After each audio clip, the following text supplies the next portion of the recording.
Assalamualaikum warahmatullahi wabarakatuh. Ide lagi. Kali ini ingin menjelaskan tentang astral body for astral projection. Aka pernah menyinggung ya di grup online mengenai partial astral projection. Kita pasti mengetahui perangkat-perangkat apa aja yang harus kita sediakan sebelum astral projection. 1. Tenaga, 2. Kesadaran, 3.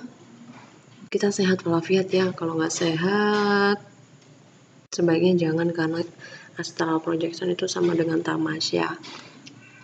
Kita harus tahu ongkosnya berapa dan kita menyiapkan bekal kita di jalan gitu. Tapi sekarang ini zaman semakin canggih. Kalau dulu astral projection itu kan menggunakan bioplasmic body aja. Sekarang sudah bisa berkembang ke auto body gitu. Kalau zaman dulu itu kan meraga sukma, gitu kan, kita menjadikan raga kita ini sukma gitu, sukma. Jadi itulah yang jalan-jalan gitu. Bahkan level tertinggi dari astral projection itu bukan lagi menggunakan bioplasmic body, tapi sudah menggunakan etheric body, yaitu sukma sejati gitu kan, atau badan yang berasal dari energi jiwa sejati gitu. Tapi sekarang ini peradaban dunia gaib pun semakin ekstrim, berbahaya, sehingga tidak mendukung generasi kita untuk melakukan astral projection seperti dulu gitu. Kalau orang zaman dulu kan latihan fisiknya dulu digembleng, makanya badan plasmanya itu sekuat fisiknya. Tapi kalau fisiknya nggak digembleng, ya otomatis tidak sekuat orang zaman dahulu gitu. Nah, pertama kali yang akan jelaskan di sini adalah perangkat-perangkat yang kita butuhkan untuk melakukan astral projection. Yang paling pertama, kita bisa membentuk astral body gitu kan. Astral body kita sendiri pun kita dapat sebenarnya kan secara alami. Kita sekarang bisa nonton video, kita bisa ngomong di video, kita bisa record video, kita bisa posting ke video, itu karena kita kan berada di human body. Human body ini memiliki energi juga. Energi pertama kali yang paling alami dia dapatkan itu energi Tuhan, yaitu roh, spirit being gitu. Nah, roh jika sudah mengalir ke badan, maka dia akan berotasi, karena roh itu fungsinya sama seperti bumi. Dia berotasi, dia memiliki bagian luar, bagian tengah dalam, bagian paling dalam, bagian inti. Roh itu berotasi di dalam badan karena dia memiliki gaya gerak, gaya tarik menarik dengan sekitarnya gitu kan. Nah, dari efek rotasi roh ini kemudian mengakibatkan energi gerak inilah yang akhirnya seperti listrik itu. Nah, yang seperti listrik itulah yang disebut dengan nyawa. Nyawa kalau udah mengalir ke seluruh bagian badan, contohnya ke amigdala yang ada di otak itu. Amigdala kan berfungsi sebagai kesadaran badan kita gitu kan. Nah, akhirnya kita memiliki kesadaran di situ dari aktivitas nyawa itu. Nah, dari adanya rasa yang bisa kita sadari karena nyawa udah mengalir ke bagian tangan. Kalau tangan dicubit berarti sakit. Nah, di situ akan membuat kita memiliki aktivitas penjiwaan rasa. Nah, penjiwaan rasa ini kan dirasakan oleh semua bagian badan ya. Nah, terkungkung dan akhirnya tercetak membentuk sama persis dengan badan kita. Itulah yang disebut dengan etheric body atau soul being. Kenapa disebut etheric body? Karena dia berada di area alam bawah sadar kita. Ether itu sendiri artinya angkasa. Angkasa itu adalah hal yang sangat luas karena aktivitas roh dari aktivitas jiwa yang dihasilkan oleh gerakan nyawa yang ada di badan kita gitu. Nah, itu etheric body nggak bisa dilepas dari badan kita kalau kita belum meninggal dunia. Nah gitu kan. Nah, efek dari kegiatan jiwa itu kan menimbulkan kesadaran tengah. Disebut kesadaran tengah itu sama dengan kayak daya konsentrasi, angan-angan, imajinasi, afirmasi, vision. Itu ada karena kesadaran dari hati dan kepala. Itu membentuk auto body atau awareness being body. Itu badan yang terbentuk karena adanya kesadaran yang terkungkung hingga mencetak gitu. Kenapa sih kok bisa terkungkung? Kenapa bisa mencetak? Karena dia hanya mondar-mandir di ujung kaki sampai ujung rambut, dia nggak keluar badan.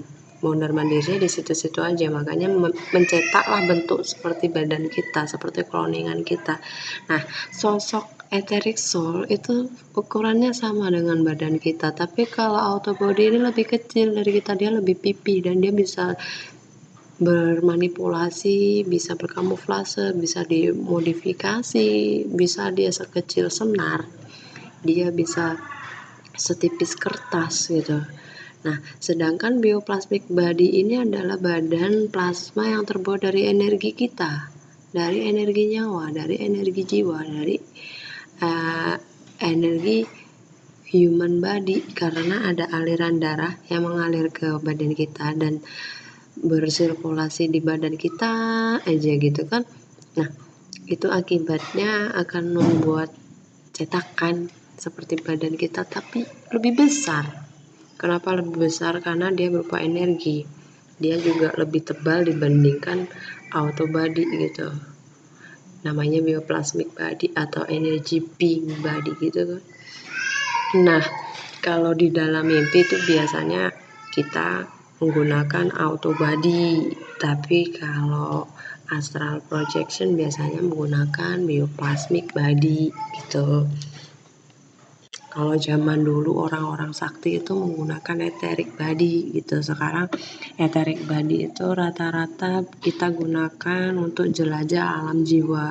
Saat kita tidur, kita bisa masuk ke alam mimpi, ke alam jiwa gitu. Alam mimpi itu ada jenisnya. Kalau alam mimpi biasanya kita dapat gara-gara film yang ada di otak di replay, dikembalikan tayangannya, di flashback gitu. Tapi bisa juga kita ke alam dimensi energi alam itu sendiri, jadi dimensi kejadian gitu. Nah, lain lagi ceritanya kalau kita tidur terus diculik sama makhluk yang enggak memihak pada kita gitu, ke alam gaib gitu. Itu bukan alam mimpi, itu alam gaib. Alam gaib bukan alam mimpi. Dan itu udah gak sehat ya. Nah, sedangkan bioplasmic body ini biasanya dia bekerja saat kita meditasi, saat kita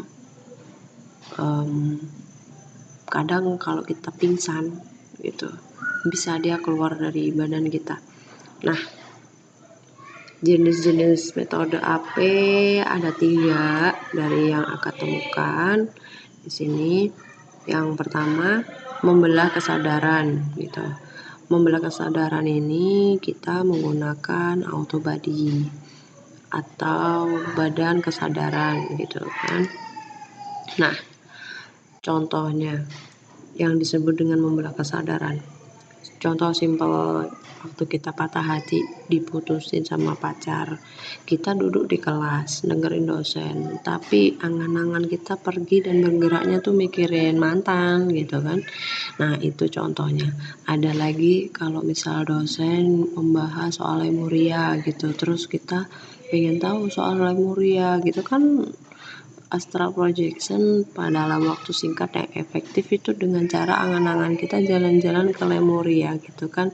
Tapi nggak cuma angan-angan aja, di sini ada sedikit afirmasi dengan cara menenangkan diri kita. Rotasi jiwa dan kesadaran kita itu sinergi dengan lantunan, alunan alam sekitar kita. Coba kita perhatikan, bumi ini kan berotasi. Rotasi bumi ini kan enggak cepat. Menunggu 1 jam aja 60 menit. Itu menunjukkan kalau rotasi energi yang ada di alam ini halus. Jadi kita harus bisa sehalus itu. Kalau kita sudah bisa sehalus itu dengan rasa jiwa yang tulus gitu, ikhlas, maka akan semakin cepat kosmik yang kita butuhkan itu mendatangi kita. Kita menjadi magnet untuk kosmik yang kita butuhkan. Jadi alam ini, apapun yang terjadi di dalamnya itu direkam oleh alam juga. Nah, alat bantu rekam kejadian yang ada di alam dari zaman dahulu sampai zaman sekarang itu kosmik. Jadi kosmik itu seperti file yang ada di dalam alam ini, kita bisa bongkar kapan aja, dan itu administratif caranya. Kita harus bisa sangat flow dulu. Nah, perangkat yang kita gunakan untuk membongkar itu adalah autobody. Jadi kita melakukan astral projeksi cukup hanya dengan autobody atau kesadaran, perhatian gitu. Kalau orang lebih cenderung mengatakannya dengan berangan-angan gitu. Nah, membelah kesadaran seperti ini nih, ada lagi jenisnya. Yang pertama, paracosmic teleportation. Paracosmic teleportation ini maksudnya begini. Misalkan saya ingin mengetahui kondisi daerah Jakarta. Saya kan duduk tenang gitu kan, duduk tenang. Saya akan berusaha senada dengan kosmik yang ada di Jakarta saat itu, entah zaman dulu atau sekarang. Dan jika berhasil, maka kesadaran saya akan masuk ke kosmik itu. Jadi kosmik itu dijadikan gerbang untuk menuju dimensi kenangan masa lalu, tempat yang ingin kita kunjungin. Karena kosmik itu sendiri memiliki gerbang, memiliki jendela, sama seperti bumi. Kosmik itu punya atmosfer, punya inti kosmik, punya badan kosmik, punya permukaan kosmik. Nah, jika kita bisa melakukan perjalanan secara parakosmik seperti ini, maka efektif, kita nggak buang-buang waktu, kita hanya membutuhkan brainwave saja atau gelombang otak. Nah, yang kedua adalah energy dimension diving. Ini biasanya dialami oleh para wiridan atau para pesikir atau para meditator gitu, yaitu dimana autobody-nya atau bioplasmic body-nya melakukan perjalanan astral ke suatu dimensi itu berkat dongkrakan doa.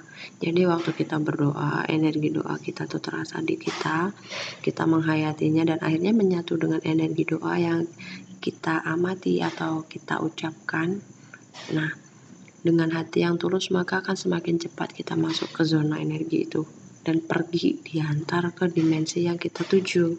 Atau bahkan saat kita wiridan atau meditasi, biasanya kesadaran kita udah berpindah tempat gitu kan. Nah, perpindahan tempat itu tergantung dengan kuota jiwa yang kita miliki.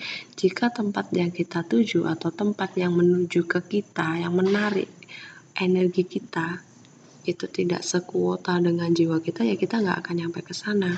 Kalau jiwa kita kuotanya sinergi dengan suatu dimensi, justru dimensi itu bisa menarik autobody kita gitu.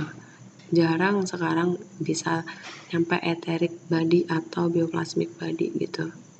Nah, scrolling vision adalah tipe ketiga dari journey of dari membelah kesadaran. Scrolling vision adalah tipe ketiga dari membelah kesadaran. Yang disebut dengan scrolling vision di sini adalah saat kita berbicara dengan seseorang itu nyambung dengan kita. Dokumentasi yang sudah dimiliki olehnya itu bisa tertransfer dengan sistem telepatik kepada kita. Jadi vision dia tuh bisa kita rasakan, bisa kita terima jika gelombang otak dan gelombang hati kita sinergi dengan lawan bicara. Jadi saat kita berbicara dengan seseorang, kita harus memiliki jiwa yang ikhlas, yang tulus. Semakin lawan bicara kita ikhlas pada kita, semakin kita ikhlas berbicara pada lawan bicara kita, maka koneksi vision, nengok film yang sama itu cepat kita alami. Itu diwakili oleh auto body kita. Jadi auto body kita yang menjadi CCTV kita gitu. Nah,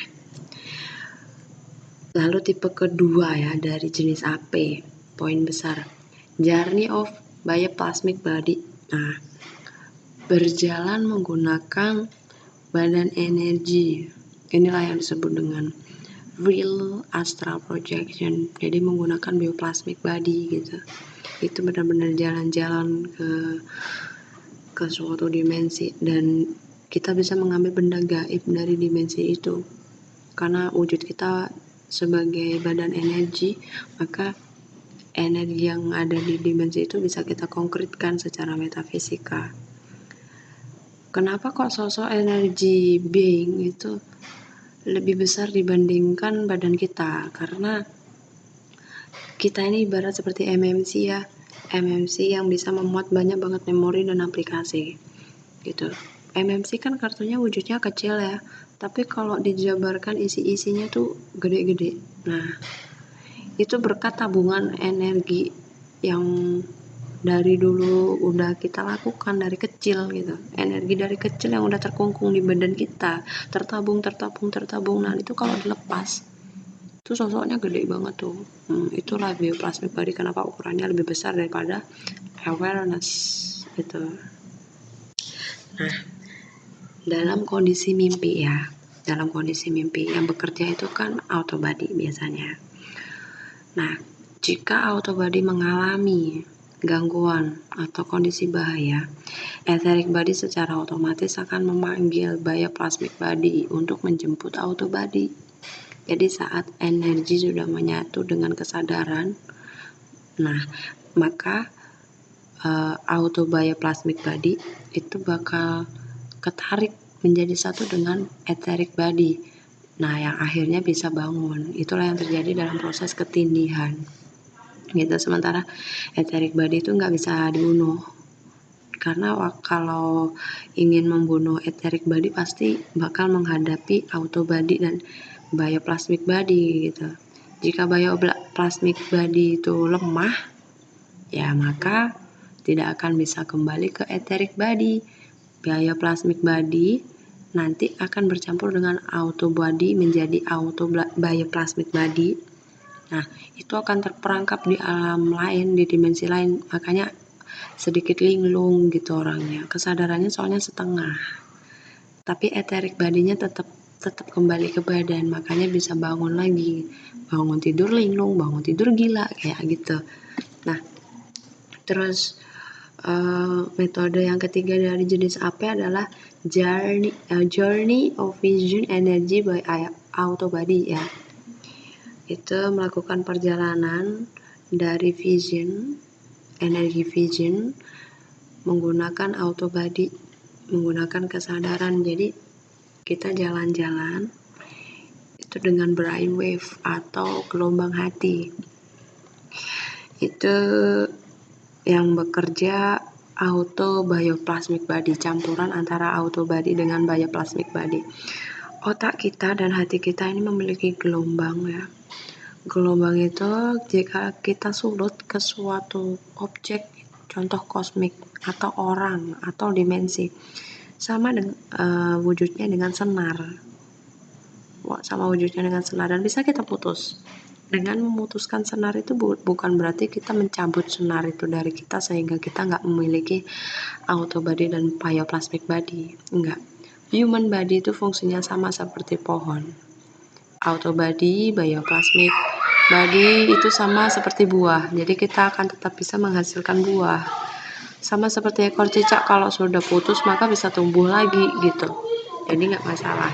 Nah, dengan cara menyulutkan senar dari auto dan bioplasmic body, kita bisa mendapatkan informasi dari tempat tertentu atau dari objek tertentu. Itulah jenis-jenis astral body dan astral projection. Sekian dari AKID. Semoga metode ini bisa bermanfaat bagi teman-teman dan memperpraktis gitu. Assalamualaikum warahmatullahi wabarakatuh.